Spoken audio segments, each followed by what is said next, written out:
Hello, this is Dr. Chembitsky and welcome to my Environmental Science screencast. Today we are going to talk about the history of environmental movement. Hello and welcome back to our first chapter. So today we are going to talk about the history of environmental movement. This is a very important topic. And so why is it important? Because history repeats itself, and obviously as we develop our knowledge about the environment that surrounds us, it is preferred not to repeat our mistakes. And one way how mistakes could be prevented is by looking back and learning the mistakes of the past. And that's why it's extremely important to familiarize yourself with the history of environmental movement and the development of environmental ideas. And this is what we would like to develop today. We would like to understand where do our ideas about our environment come from. And when I teach this class in person, I usually ask my students to open their textbook, and one of the first illustrations in the textbook is this photograph. And I ask students to tell me what do they see there. And obviously what we see here are some type of ruins, right? This is some type of an ancient building. This is the digital representation of this illustration, and actually it's a high resolution image. It's a lot better than in the paper book, and you can kind of appreciate the resolution, and you can see that this structure is really old. So now I ask my students what is it, and as they start reading the description of this figure, and obviously in science each figure has to have a title and it has to have a description. So eventually, if we look at the description to this figure, we will discover that we are looking at the Greek ruins. It does look like something very ancient. If you think about it, what exactly it could be. And again, there are different suggestions. One student may say that what we are looking at are ruins of a Greek temple, and those pillars very frequently could be a feature of a temple. Somebody else may say that this can be an amphitheater. Maybe, this is a stage where some type of performance was conducted, and what we see around it, maybe these are the seats for the spectators. But we don't really know because we don't have the exact information about this picture. So we will kind of apply the investigative approach. So we will start reading the description of this figure, and we will discover that actually what we see over here is somehow related to Plato. So this is a figure 1.8, and it says that nearly 2,500 years ago, Plato lamented land degradation that denuded the fields of Greece, and have we learned the history lessons? So obviously, the question here, why do we start our textbook with a picture of Greek architecture? So this is not a textbook on history. This is not a textbook on architecture or anything like this. And it's not a book on philosophy. So Plato, as you probably know, is a Greek philosopher. And one idea here that we do need to know our history lessons and how people treated the environment. And so the next question I usually ask my students is to work with this actual chapter and find a little bit more information about Plato and why Plato is mentioned here. And this is frequently kind of challenging. However, it's right there. So if we scroll back, we can actually read. All right. So debates about human misuse of nature have a long history. This is the main idea. So Plato complained in 4th century BCE that Greece once has been blessed with fertile soil and a very abundant forest and pastures, and there are many signs of environmental degradation due to human activity. So what does it tell us? That actually people express quite serious environmental concerns for a very long time, and as we already know, these ideas are at least 2,500 years old. Now, the question is here pretty obvious. Was Plato the first person who expressed environmental concerns? It's hard to believe that nobody before him never ever asked a question about environmental degradation by humans. But the answer is pretty simple. So because Plato was a philosopher, so he left a lot of written work behind him, and we can actually read about his thinking, about his philosophy, and about his description of the environment. So this is the first documented evidence that humans were concerned with the environment, and obviously people before Plato were also probably questioning impact to the environment and were concerned with environmental degradation. However, Plato was the first person who left us documented evidence of these concerns. The next question that I usually ask, so alright, so Greek civilization is very ancient, right? And obviously from Greece we have these documented concerns from Plato. But what about the Americas? Obviously, we did have here ancient Mayan civilization and Native American civilizations, etc. But Europeans started to exploit the land a lot later compared to the Greek culture. And the Mayans and the Native Americans were in harmony with nature. So now the next question I usually ask, so what about on American soil? Who left first documented concerns? And what students do, they start to scroll down this chapter, right? And they find the picture and they will tell me President Roosevelt, etc., etc. But the question was, who was the first people? And obviously President Roosevelt wasn't the first person who arrived to America, right, from Europe. And we have to kind of go back and we have to follow reading this chapter. And the answer is right after these illustrations.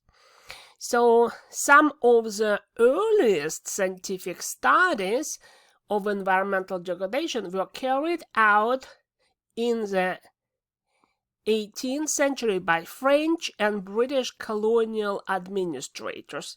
So as you can imagine, the United States of America didn't exist in the very beginning, and we had colonies that were either French or British, meaning representatives of these countries came here and started to explore the land, and we also have Spanish explorers mostly in the South America, and they originally the original colonies were not independent, right? They were reporting back to either Great Britain or France or Spain, and the person or people who were in charge of those colonies were colonial administrators.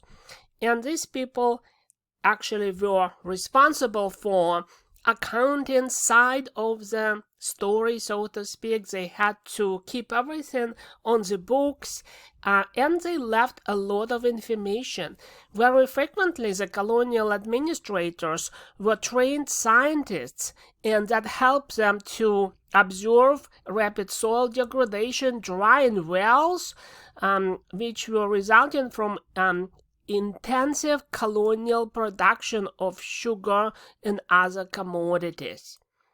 So, and again, those accounting books and their written records are available, and that would be examples of first environmental concerns when those European settlers started to exploit the nature of the American continent. Now, if we are continuing to read the textbook, it will describe more contemporary or more current ideas that have followed the era of industrialization. And the textbook will talk about the 4 stages, like stage 1, stage 2, 3, and 4. This is something that was introduced in this particular edition of the textbook, and before it wasn't marked as stages.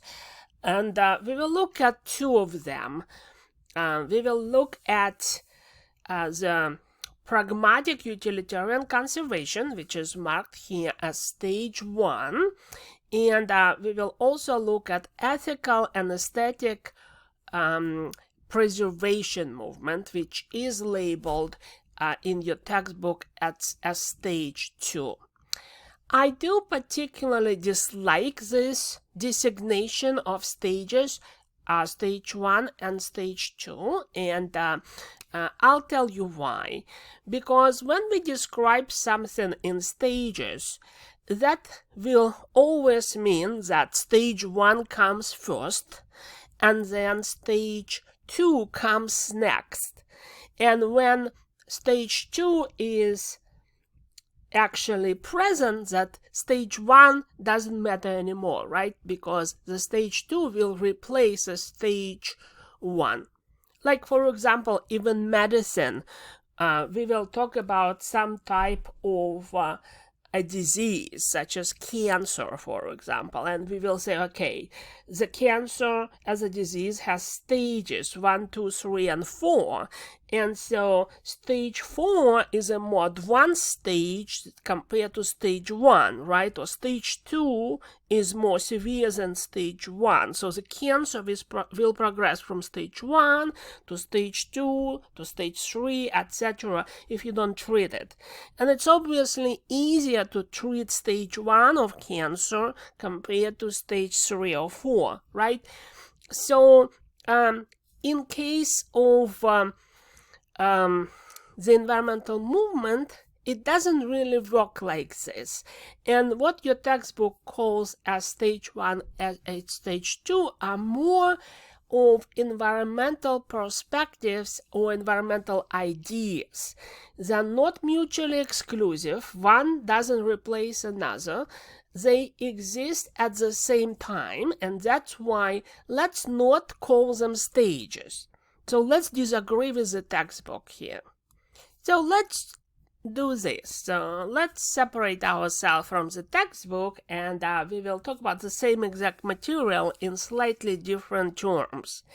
So let's not talk about stages. Let's talk about historical perspectives. The way how we treat the environment, our ways how we treat the environment, our attitude towards the environment. And in this respect, over time, there are 2 distinct perspectives, 2 distinct ideas about the environment. And these two ideas would be pragmatic resource conservation, that's the first perspective, and the second one would be the moral and aesthetic nature preservation. And when I'm saying the first one and the second one, because they are not mutually exclusive and they are coexisting, we can say that the second one is the first one and the first one is the second one. It doesn't really matter. So we have these two distinct ideas about the environment. They are not mutually exclusive. What does it mean? They actually present in contemporary environmental movement as well. And this is just two different ways how we can think about the environment. So to begin with, we will start with this one. So we are going to look at pragmatic resource conservation.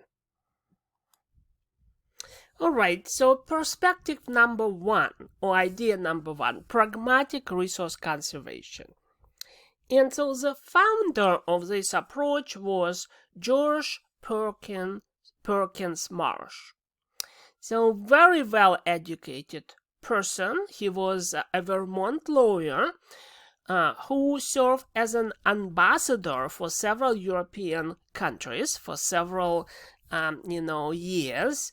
And when he was in Europe, he actually observed environmental degradation. And obviously European culture is a lot more ancient and people were exploiting the environment for substantially longer time, and there were a lot more evidence of environmental degradation due to human activity in Europe at that time.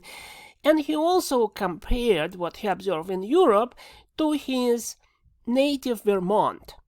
And obviously in the United States at that time, we also had the signs of environmental degradation because of humans. And George Perkins Marsh in 1864 publishes a book which is entitled Man and Nature, right here. And in his book, he, for the very first time, expresses his ideas of conservation. So what exactly is the idea of conservation? So George Perkins Marsh is looking at the environment, and he's thinking that the environment is not just fragile, but the environment is actually very important for people. So for example, we need forest and we need trees because we will use forests to produce the materials that are important to build our houses and furniture for development of the industry, right? And if we are going to go ahead and cut the trees without caring about them, eventually we can run out of this resource and there will be no trees, right? And therefore we have to think how this resource is used, not just from today's perspective, not just from today's necessity, but we also have to think about future generations. So other people who were proponents of the conservation ideas were President Teddy Roosevelt and his chief conservation advisor, Gifford Pinchot. So Gifford Pinchot was the first American professionally trained forester. He also, at certain point of his career, was the governor of Pennsylvania. So he's from our neck of the woods, so to speak. And here is Pinchot's ideas. So we have to protect the resources for the greatest good, for the greatest number, for the longest time, right? So if we are not taking care of the forest or any kind of a resource, like coal, for example, if we continue digging coal and we exhaust this resource, what the future generations will do? They will be devastated, right? That's why we have to take care of those trees and other natural resources, but not because we care about the trees by themselves, but because we care about humans, right? And that's why we call this approach pragmatic and sometimes utilitarian conservation. We have to conserve the resources from the pragmatic and utilitarian point of view. And in this respect, also, I frequently ask my students the meaning of the word pragmatic and the meaning of the word utilitarian. So what kind of person would be described as a pragmatic individual? And frequently I find that students can have some difficulty to define this word. And I would like to introduce you to one very important resource, Merriam-Webster Dictionary. So there are many different dictionaries you can find online, such as dictionary.com, but this is actually a very important and very respected dictionary that has been around for a very long time. So when I was a student, I had this dictionary actually as a printed book. I might still have it somewhere in the garage and, some boxes that I haven't unpacked yet. But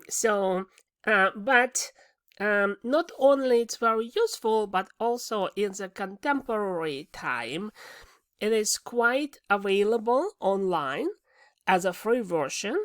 And if you have a smartphone or if you have an iPod or any kind of a tablet, you can also download an app for this dictionary. And you can also just go to the website if you're using a computer. All right, so here actually is a website, as you can see at the top over here. So this is simply merriam-webster.com. You also can see that this dictionary has been around for a very long time, since 1828. And you can make sure that information printed in this dictionary is trustworthy. This would be my dictionary of the choice if I would ask you to look up a term.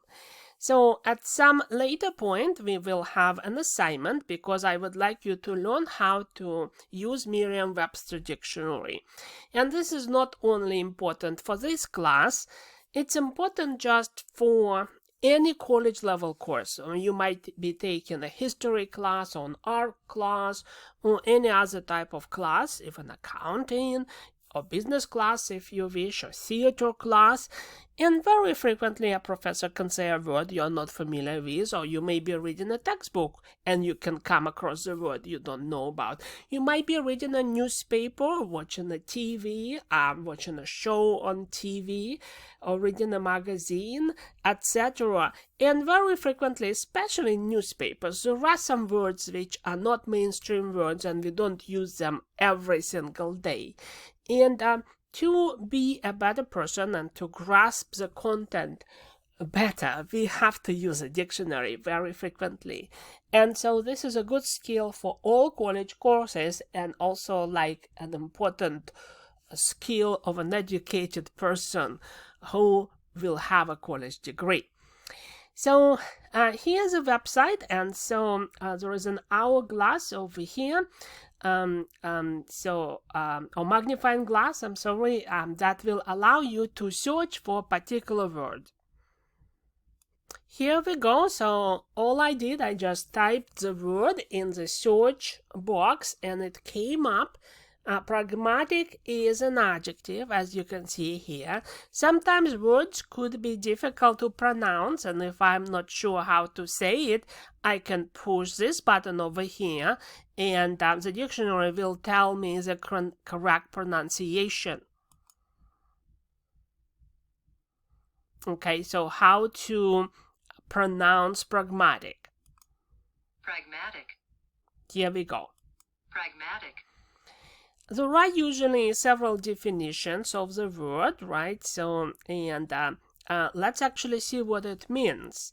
So, pragmatic actually means relating to matters or fact or practical affairs, often to the exclusion of intellectual or artistic matter, practical as opposed to idealistic.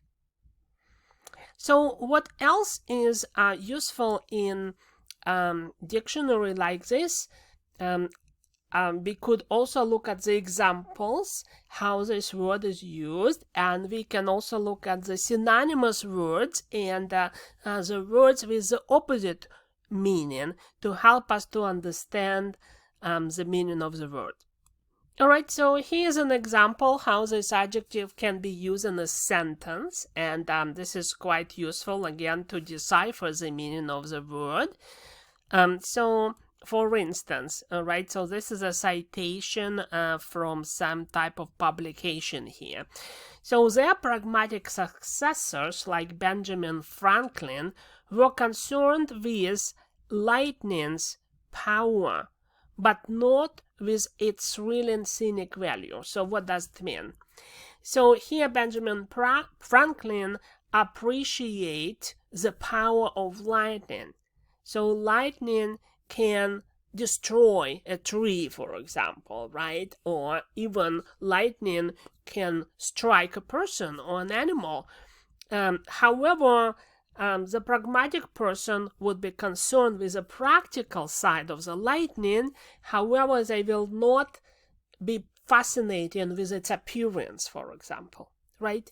So when a pragmatic person, for example, a practical person, would go to a forest and they will see the trees, and they will value the trees as a source of wood to build houses and furniture. They will not care about the scenic beauty of the trees or, any kind of a spiritual connection with the forest, right? All matters are of practical importance. This is what a pragmatic person is.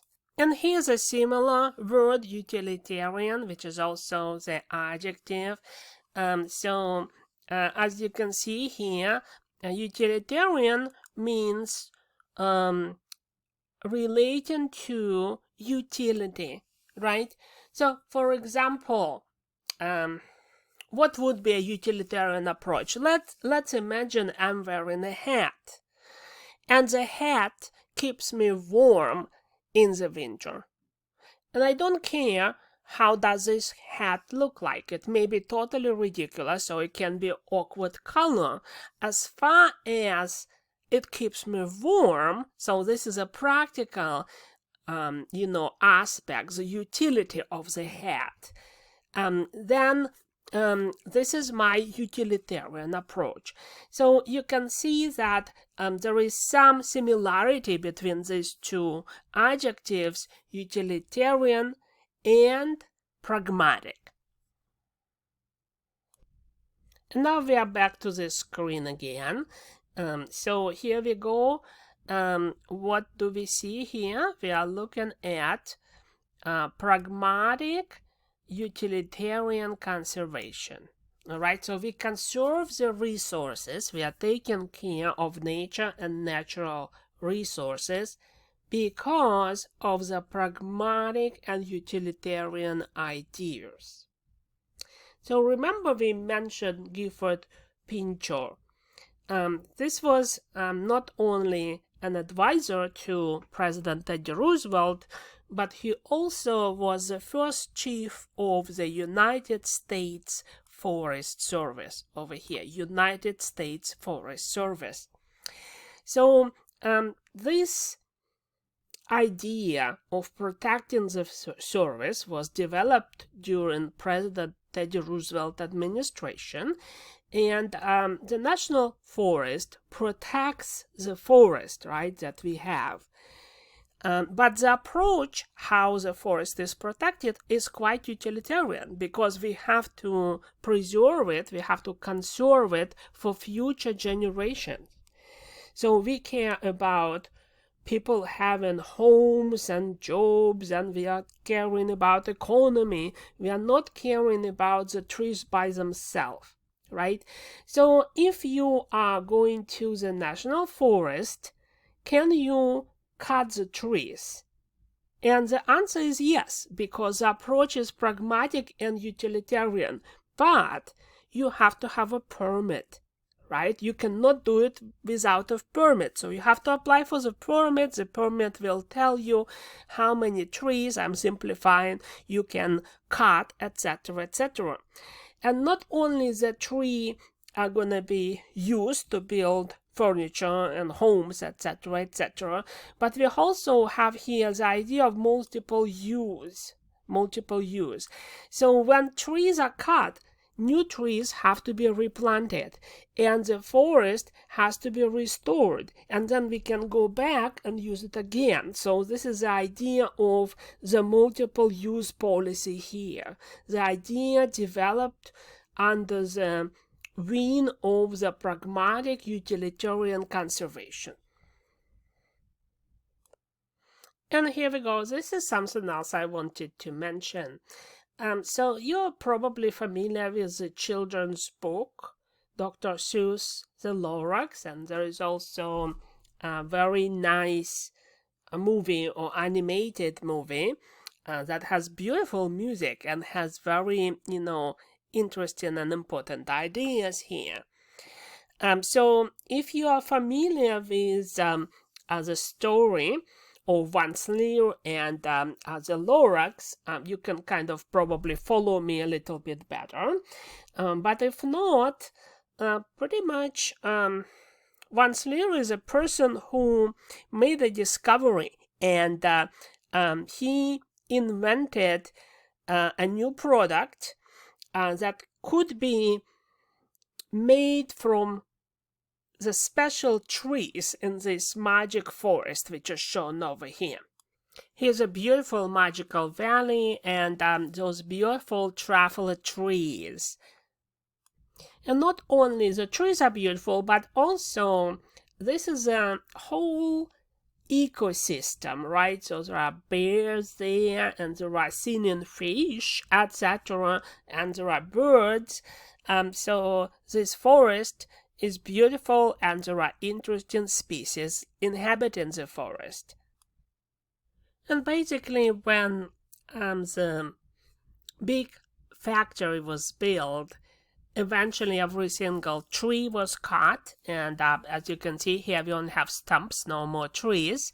And there was a city built next to the factory, which is called Sneedsville, by the name of the product that was manufactured using the trees. But basically what happened with this business, when trees were exhausted, the whole production stopped and the business collapsed. So that wasn't a sustainable manufacturing. As far as the trees were depleted, the business stopped. And also the environment was extremely polluted, and there was no trees, and the trees are producing oxygen in the process of photosynthesis, and there was a real difficulty in this magic society to live without oxygen. And then another business was developed when actually fresh air now was sold in the bottles the same way how now we can purchase bottled water. And so somebody was actually making a lot of money on selling fresh air. So this is actually a big exaggeration, but we can see what theoretically can happen if we absolutely don't care about the trees, or we don't care about any other type of the resource which is not a renewable resource, right? And that's why the ideas that were developed in 1800s by George Perkins Marsh were not only important at that time, but they're also important today. All right, so I hope now you can remember the idea of pragmatic resource conservation. Remember, when we say conservation, our approach is pragmatic and our approach is utilitarian because we care about humans, we don't really care about nature. We practically would like to develop human society. We are caring about our children, about our future generation, about economy, etc. Because if we are going to devastate all the resources, there will be nothing left for the future generations and the economy will just collapse. So this is one of the approaches, which is our first idea, our first perspective, pragmatic resource conservation. And here is the second perspective, a very, very different attitude, a very different idea about the environment, which is called ethical and aesthetic nature preservation. All right, so when we say conservation, preservation, these two words sound very similar, however, they are very, very different if you look at their meaning. What is preservation movement is all about? Well, the idea of preservation is ethical and aesthetic. What is ethics?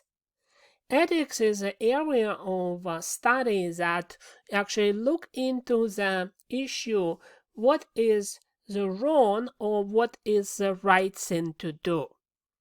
So ethical reasoning is very important in the environmental science. And actually, if we look at the course description in the college catalog, living in the environment actually is designated as an ethical reasoning course. And very frequently, your advisor would recommend you to take this particular class, not something else, because it has ethical reasoning component which might be required by your program. So what is ethical and what is the right thing to do? This is what it means. Obviously, our idea of what is ethical and what is the right or wrong thing to do will depend on the time frame, will depend on the stakeholders, etc., etc. So the environmentalists that are gonna campaign for nature preservation have ethical reasoning behind them. They would like to protect nature because they believe this is the right thing to do. They would like to protect the trees, not because trees are the source of lumber and we can make furniture from trees and houses and construction materials, but because trees and other objects that part of nature had fundamental right to exist independently of human needs. Think about ancient sequoia trees that, several hundred years old, and they were born, so to speak, before you were born, right? And so plants and animals and also landscapes and all part of an animate nature has its own fundamental right to exist.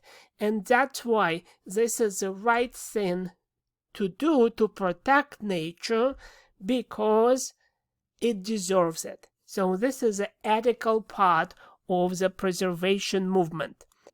And the second part is the aesthetic component. So we consider nature to be beautiful. And so preservationists will value forest, not because, again, it's a source of lumber, but because they enjoy their connection with the forest. They enjoy looking at the trees. They enjoy looking at different forms of life that surround the trees and depend on the trees.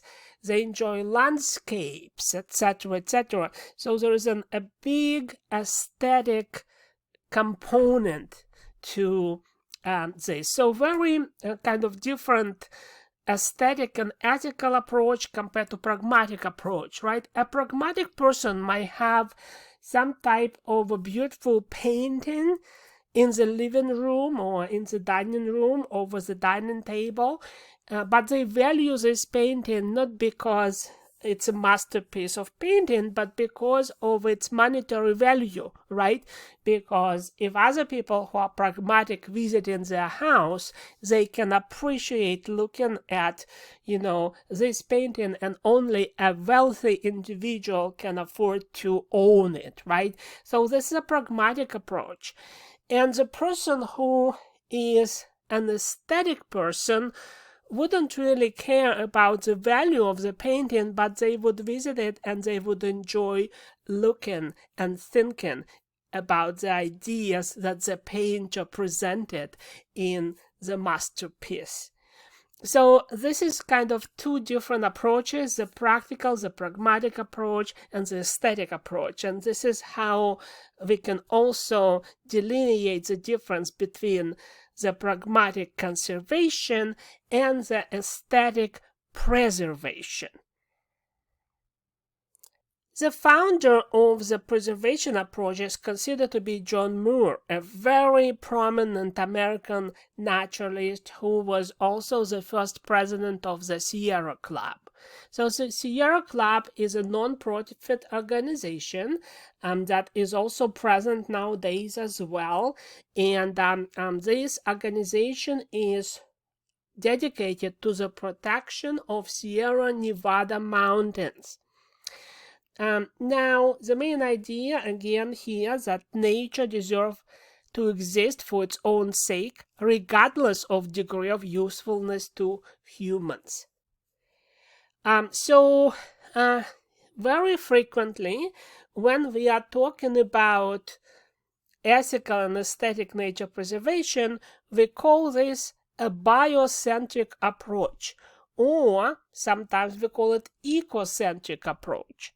So which would be opposed to ethno or anthropocentric approach of conservation. So let me go back to the conservation slide. And what I would like to do here, I would like to notate this perspective number 1. So this approach, as we already mentioned, is anthropocentric approach.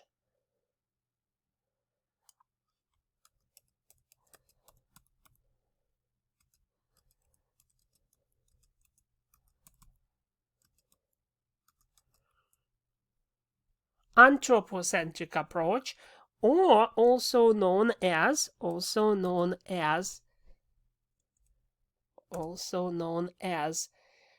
ethnocentric approach.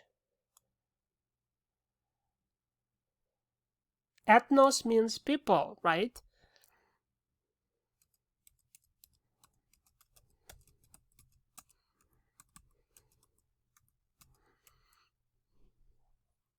All right. Anthropocentric, again, centered on humans. Anthropos means human. Ethno means people. So the pragmatic resource conservation is focused on the needs of people. It doesn't really care about the nature by itself, but we will conserve the resources for the sake of humans. And now we are looking at the preservation slide here, and I'm also gonna annotate this. So the preservation is very frequently called biocentric approach. And it's already printed there, but I would like to notate it again. And so biocentric approach is also known as ecocentric approach.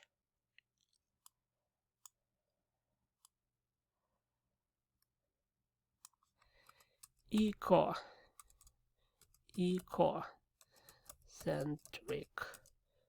approach. Okay, so biology, nature is in the middle of consideration here. Nature has its own fundamental right to exist independently of usefulness to humans. Right? Ecocentric, ecology, biocentric, biology.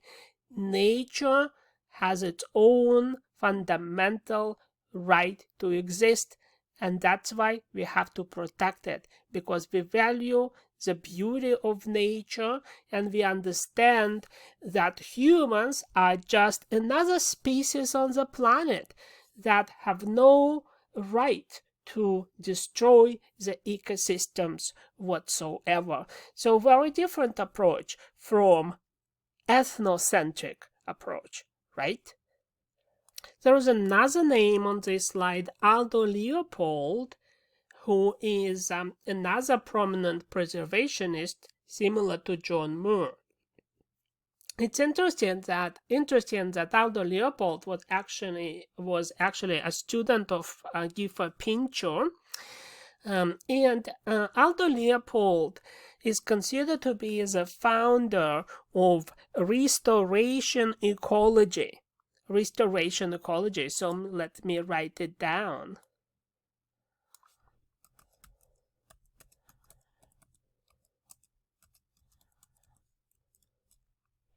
So restoration ecology is an area of study which is dedicated to the restoration of ecosystems. So at a certain period of his life, Aldo Leopold purchased land, a plot of land in Wisconsin. It was a farm. But this area was very extensively exploited, and obviously the previous owner was exploiting the fertility of the soil, and it was very exhausted. And Aldo Leopold started the first experiment aimed to restore the land. And he also wrote the book, The Land Ethics.